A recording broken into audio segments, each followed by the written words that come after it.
The customer, they say, is king, but how much have service providers, especially those in the bracket of micro, small and medium enterprises, been able to address challenges facing customers? It is normally said that customer perception is key to the development of a business. Hello and welcome to Business Daily on Trust Television. I am your host, Christiana Amodu Otiya. On today's edition of the program, the focal point will be on the Global Customer Service Week. Now, the Global Customer Service Week is celebrated from October 3rd to 7th, 2022, basically the first week in October, and is recognized as the perfect opportunity to recognize and honor all the essential people on the front lines who have enabled businesses to continue to thrive, no matter the challenges that every industry faces. The theme for the week this year is Celebrate Service. I will be joined on the program today by Dr. Aliyu Ilyas, a seasoned customer experience expert. He will be bringing on board different perspectives to service delivery to ease of doing business in the country. There's been a lot of talk around the nexus between customer service and also consumer protection. He will be speaking to some of those issues, how customers or business owners, as the case may be, can ensure that they make their businesses better through efficient service delivery. So if you're a business owner, you run macro, micro, small or medium enterprise in the country, this is a program you don't want to miss out on. It promises to be a very educative and insightful one. Today, I'll take a short break. When I return, the program will continue. Please stay.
Welcome back to the program, and thank you for still staying there with us. Now, this is still Business Daily coming to you from Trust Television. I have my guest with me in the studio now.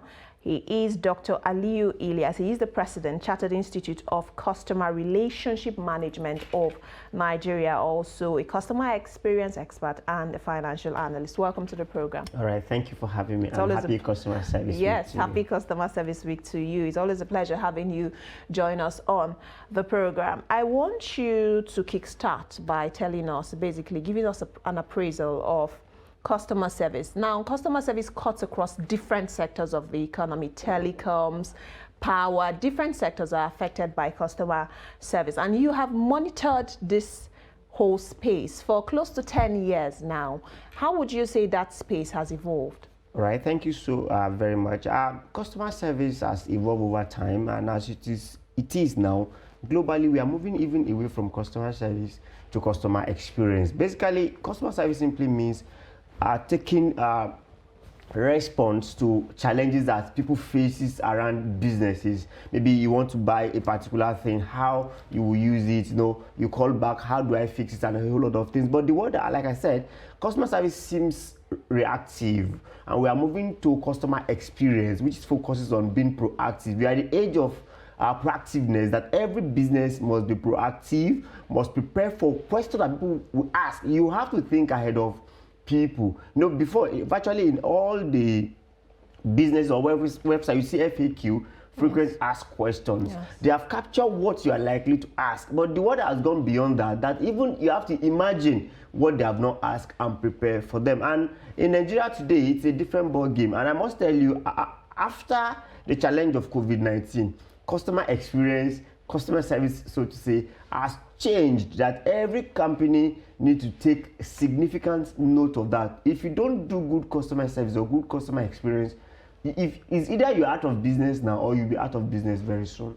Okay, I like that background you've talked about, because then again, we saw a different kind of economy, a stay-at-home economy during the COVID era. People were not interfacing with each other due to the lockdown, the global lockdowns that we saw come to play during that time. But let's hear some experts also speak on the Global Customer Service Week with these excerpts. Take a listen. I've been here for 10 years.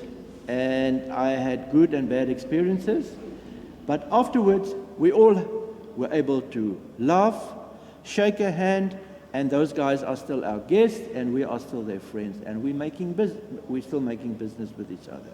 So it's a tactic that you need to learn to, like you say, roll with the punches. Do you want his business? How hard are you going to fight to keep his business? We also have a lot of places where they see a lot of unbanked people. So how do we get services to them? We also see how we crack those locations and see how we can provide seamless financial services to them.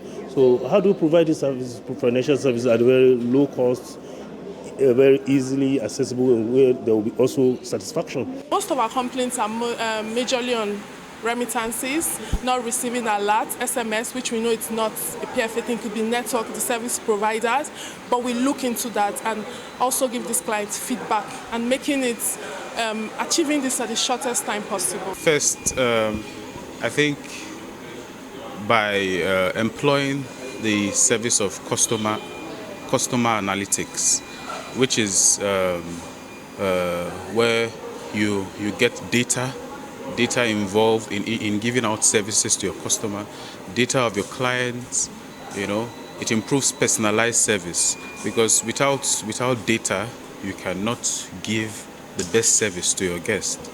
And that is where customer analytics comes into play. Yes, we have some experts there across different sectors: pensions, banking, hospitality, and also business development, speaking to how customer service can become better. I'm just going to take it as an offshoot from that last respondent we saw there, talking about the importance of data. Because then again, for you to have efficient customer service, you need to have knowledge. You need to know what are the A's, what are the B's, what are the C's. Without data, that cannot happen. Tell me about data analytics being at the core of efficient customer service. All right, thank you. The world is evolving, the world is changing, and that's why I talked about customer experience management. Now, if you look at data analytics, has it become a very veritable tool for every business. It's not even in customer, it could be in HR, it could be in different services. Now, what is customer data analytics? It simply means how customers are interacting with your organization. Do they like the product? When do they buy the product? How do they want it? When it is packaged? Do they buy it in Southwest more than in the North? These are what you need to look at. This will now give you an insight, because data simply means an insight into challenges or into providing future solutions. So it gives you an insight, and this insight will now direct you that female get to use your product more than the male. Particular age range use it more. So this will now helps you to create an experience, because in as much as you have got to know that these are the people who need this, you now tailor your businesses towards that.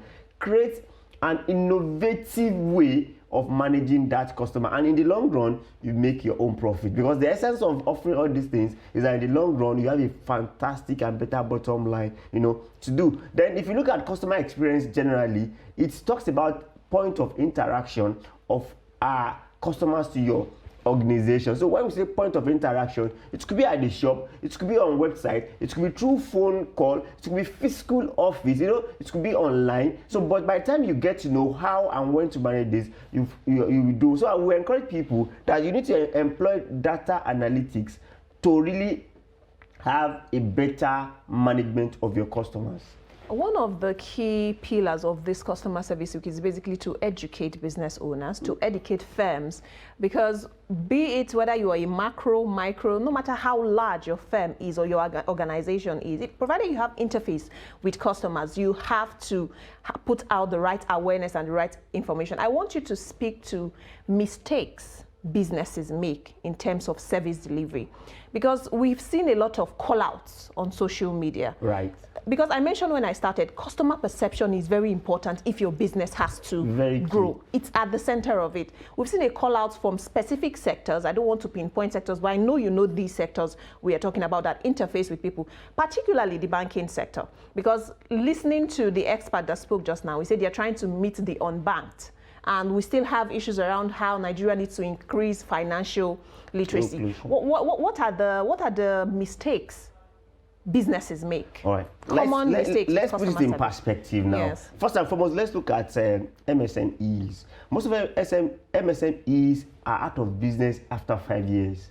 Now, some of them we think is because of financial. Some of them we think because of the enabling environment. People still thrive to an extent. Now, if you don't have good customer service, good customer experience in place as a small business, you'll be out of business. You know why? It's for you to market, it costs a whole lot. So if you market me and you cannot sustain handling me, it becomes a problem. I leave your business, I look for something else and move on. So because of that, small business move. Let's now go to medium. Most medium company are also out of business because they don't have good customer experience. Now, this thing is based on processes, you know, it's based on turnaround time, based on attitude, based on ambience, based on product knowledge. If you cannot bring everything into place to have a good customer experience, people will not come to you. Funny enough, Nigerians, we may not even give you feedback because you don't even ask us for feedback. What we need to do is just we shift to the next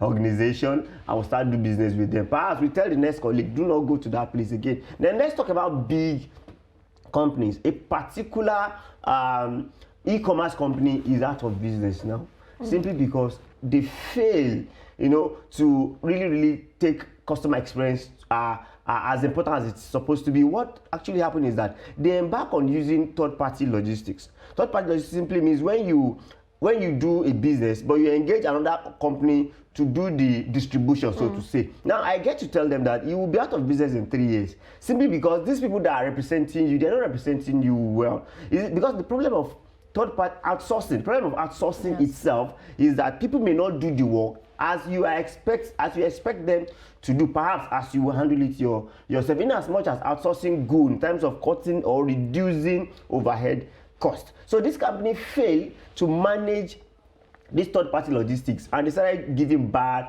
services. I must tell you, 2 years down the line, they went and quickly start their own. It was late then, and Nigerians say no to their products and they are not buying from them. And in terms of banking, they are more challenging. They are more challenged in these top companies. You know why? People are now very, very reactive. How do I mean? If you go on social media now, people are calling out names. You give me bad service, I call out your name in public. Then this reviews is very, very key. People will go down and close down their account. I don't want to bank with you again. You know why?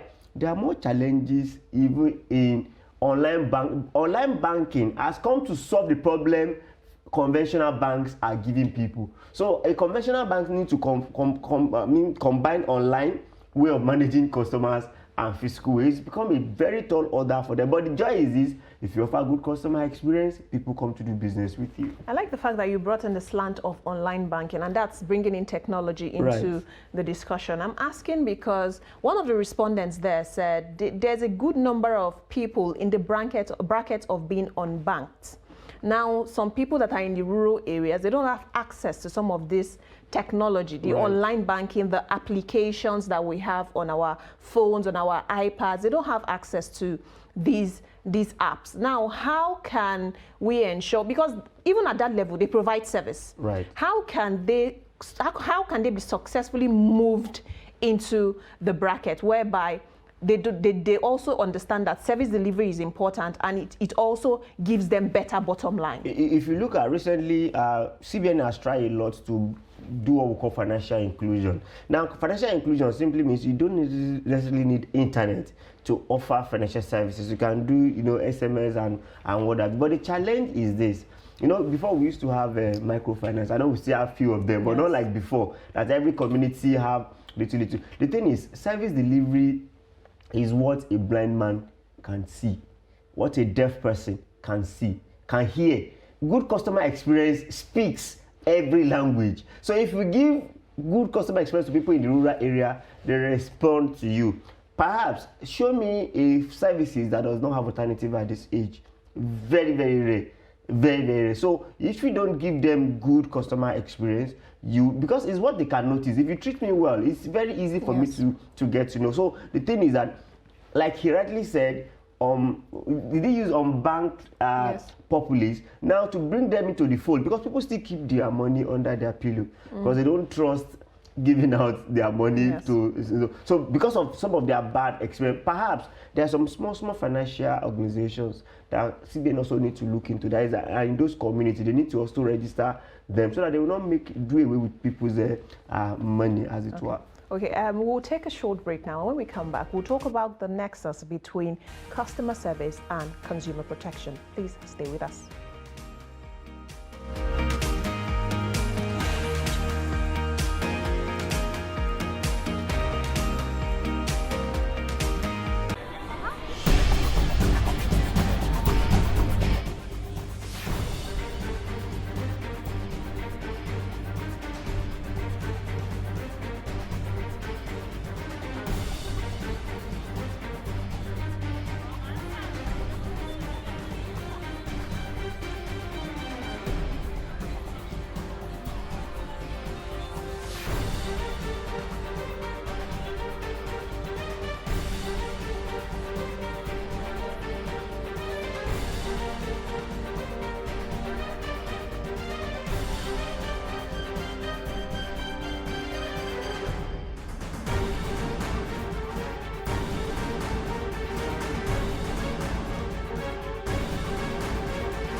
Trust TV, documenting the Nigerian story.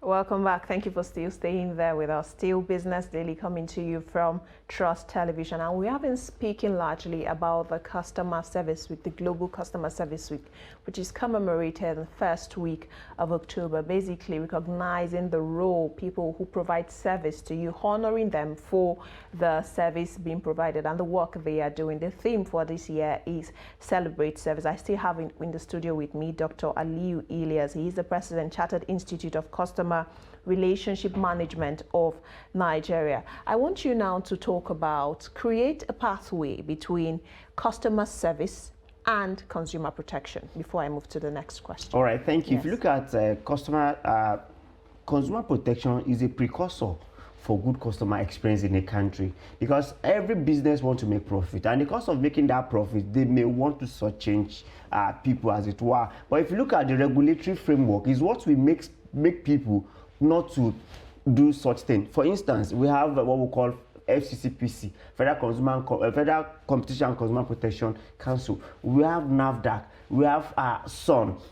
We have NBC. We have CBN. We have NITDA. These are the regulatory bodies that will create a framework that will make organizations that are working in that area to provide effective, efficient customer experience to the people. So if there is a failure on the part of this regulatory body, which are still government, people will come to your country, do what they want, and take advantage of people. And over time, I think FCCPC have done a whole lot, but there's challenges, because when you have a challenge, you are not expected to go to FCCPC. You're expected to, first and foremost, move to your complaint to the company. From the company, you move to the regulatory body overseeing that organization before you can escalate. But the fact just remains that a lot of Nigerians have been searching and they don't have good experience, except these regulatory bodies come up and perform their job effectively. Perhaps some of them are even tilting towards protecting the company they're supposed to supervise in the place of protecting the consumer. So consumer protection is a precursor for good customer experience. I like it that you mentioned around the agencies responsible for protecting consumers. Now, how do you think these agencies can work better? Because we see daily, on a daily basis, we see complaints from consumer, because the feedback from a consumer can indeed make or mar your business growth development as a business owner. And MSMEs, of course, we know they play a key role in the running of the economy of a nation. We have millions of them in the country. What kind of enforcement do you think we need to bring to the front burner to ensure that these agencies are in top gear to address customer complaints? I think the first challenge is the most regulatory bodies are not carrying out their job effectively. Perhaps they are not trying to be up to date in their activities. Let me give you a good example. Look at the issue of loan sharks. People have been suffering from these loan shark agencies over time, and before government will now come on board, instead of them to be proactive, they are now reactive. For instance, we have CAC who registered these organizations. Now this organization will register a company and they will have 10 loan sharks platform without even trademarking it, maybe with the Ministry of Commerce and Industry. Moving away from that, NITDA will be there and someone will launch a financial app on Google without NITDA being aware of it, without scrutinizing it. Also, CBN are there, someone somewhere is borrowing another person's money without a proper regulatory framework. You see this gap? Now, this consumer protection is beyond you waiting to be reactive. You have to be as proactive as possible. As something is showing up, you are putting up a regulatory framework that will reduce that. It takes the effort of FCCPC to go and tame this thing and reduce it, which is not majorly their own jurisdiction. This thing must have been monitored by all these regulatory agencies, but because of the regulatory gap in that electronic borrowing, or how do we call it, electronic lending. Funny enough, these people borrow only as small as 2,000 naira, as small as 5,000 naira, and they will be cyber bullied. They will be called chronic debtor. They will defame them. But in fact, they won't have access to people. Data protection bureau is another problem that they need to raise up. They will go to people's phone and they will go and pick your picture. I have a friend. You know the picture they pick? He was undressed. And they picked that picture, selling it everywhere, that this person is a chronic debtor. When I ask him, how much do you borrow? He said 20,000 naira. Now, if you borrow money from conventional banks, NDIC is there, right? Yes. Credit bureau is there. And that's another thing. Our credit bureau need to work. They need to tell the whole world how worthy I am to borrow money. So these are the challenge of regulatory gap that we need to. So to have a good customer experience, we must have effective regulatory framework. Okay, but time is, of course, not really our friend for discussions like this, but we're able to put together some tips for better customer service, and we're just going to take that and have you react to them. Now, the tips for better customer service delivery that we from our research, we've been able to put together: practice active listening, learn to empathize with your customers, use positive language, improve your technical skills, be human, which is very, very important. Remember that you're dealing with different people across board, and it is essential to humanize their experiences, communicate clearly, throw away ambiguity, remove every part of ambiguity from that discussion, be solution focused, and I think Dr. Ilias have alluded to that in his discussion today. Admit your mistakes. You are not a robot. It is possible for you. You're not a machine. It is possible for you to also make mistakes and be willing to learn. So these are the tips for better customer service delivery. For business owners that are watching us right now, these tips are important. Let's have your thoughts on that. Yes, thank you so much. I would like to first of all go to admit your mistakes. There's what we call service break. There's no way you can be perfect in your business. Someday, there's going to be a challenge. And when there's challenge, admit that mistake. True. Moving forward, compensate the customer. It does not cost an arm or a leg to compensate. If I'm supposed to be in economy in a flight, and you delay me for 2 hours, upgrade me to a business class. If I'm supposed to be aviation sector would not like that's what they should do. If you don't do that, it's a problem. True. Apart from that, the normal law says once you delay me for 1 hour, you're supposed to give me refreshment. So it's just normal thing for you to have a good customer experience. Also, if I'm in an hotel, there's a problem, you can upgrade my room and whatever. So a lot of things. It does not cost you a whole lot. You don't even need to give money. If it's network that have issues, after 2 days or a day, give everyone to 200 naira credit. It does not cost a whole lot. So these are the things that you need to look into. So for you to be a good customer experience company, you need to prepare for a service break. That's major. And looking at other things, you need to work on your process. Process is everything. If I come to your organization, I'm supposed to expend maybe 20 minutes, and I ended up using 1 hour. Believe me, I will not come again. I'll rather go to another one. Then the turnaround time is very, very key. Yes. What I'm supposed to do in a week, I'm doing it for a whole month, and it moves to a whole year. So government need to do more. I think FCCPC need to do more, and Savicom also need to do more, that people do their work as and when due. Thank you so much, Dr. Aliyu Ilyas, the President, Chartered Institute of Customer Relationship Management of Nigeria, also a customer care experience expert and a financial analyst. Thank you for coming on the program today. All right, thank you for having me. As a business owner, I hope you have been able to take away 1 or 2 tips from the program today to make your business better. Remember, how you treat your customer trickles down to your bottom line. Ultimately, you are in business to make profit. As the world celebrates Global Customer Service Week and the week culminates also, remember it is essential to put these kings on their throne. The customer, they say, is king. That's why we draw the curtain for the program today. Don't forget you can catch up on all updates in the polity and also in the world of business on all our social media platforms. I am Christiana Amodu Otinya. Thank you for joining in and enjoy the rest of your day.